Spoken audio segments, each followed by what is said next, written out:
جسے اردو لٹریچر میں تمغہ امتیاز ملا ہے. صحیح.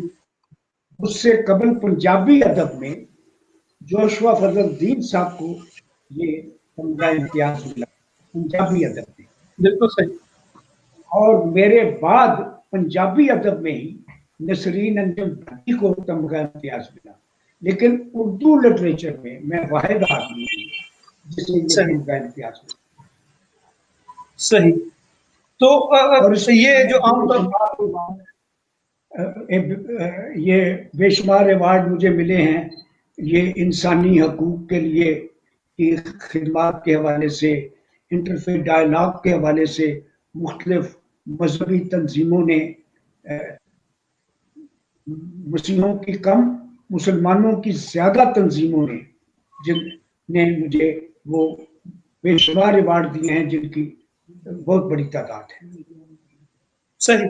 ڈاکٹر صاحب، جو ہم نے سوال کیا، آپ نے بتایا کہ ولیم فورڈ کالج سے یہ سلسلہ آغاز ہوا اور آج بھی جو پاکستانی مسیحی ہیں وہ اردو ادب میں اپنا کردار ادا کر رہے ہیں اور اردو کے فروغ میں مسیحیوں کا بہت کنٹریبیوشن ہے اور آپ اس کی ایک نمایاں مثال ہیں جنہوں نے بہت کام کیا ہے. آپ کیا سمجھتے ہیں کہ کیا آج جو اردو میں پاکستانی مسیحیوں کا ماضی میں کردار تھا، کیا آج بھی ویسا ہے یا وہ پہلے سے کم ہے؟ آج جو ہے، یعنی یہ جو ماضی میں جو تھا وہ تراجم کی حد تک رہا. صحیح. وہ کریٹو ورک نہیں ہوا. لیکن مسیحیوں شاعروں اور ادیبوں نے کام بے شک کیا، لیکن انہوں نے اتنی جو مشق اور محنت جس کی ضرورت ہوتی ہے وہ ہمارے ہاں اس کا فقدان رہا. بالکل صحیح. بہت ویلڈ پوائنٹ آؤٹ ہے آپ نے. ابھی میں نے 3 شاعروں کا اپنے سمیت ذکر کیا. اس کے علاوہ بے شمار شاعر ہیں وہ صرف اپنے مسیحی حلقوں میں ہی متعارف رہے. شاید بالکل ایسے ہی. وہ باہر نہیں آئے. اس میں بڑے نام کے آر ضیاء صاحب تھے جنہوں نے بڑے مسیحی گیت لکھے، کنونشن گیت کی کتابوں میں موجود ہیں، لیکن وہ باہر نہیں آئے. وہ ادبی حلقوں میں وہ معروف نہیں ہوئے. اب دیکھیے، فکشن میں صرف ایک بڑا نام نظر آتا ہے، پی سی منظر، پیٹر چارلس منظر. افسوس کی بات ہے کہ اس کا کوئی مجموعہ جو ہے افسانہ کا نہیں شائع ہو سکا اور وہ ضائع ہو گیا.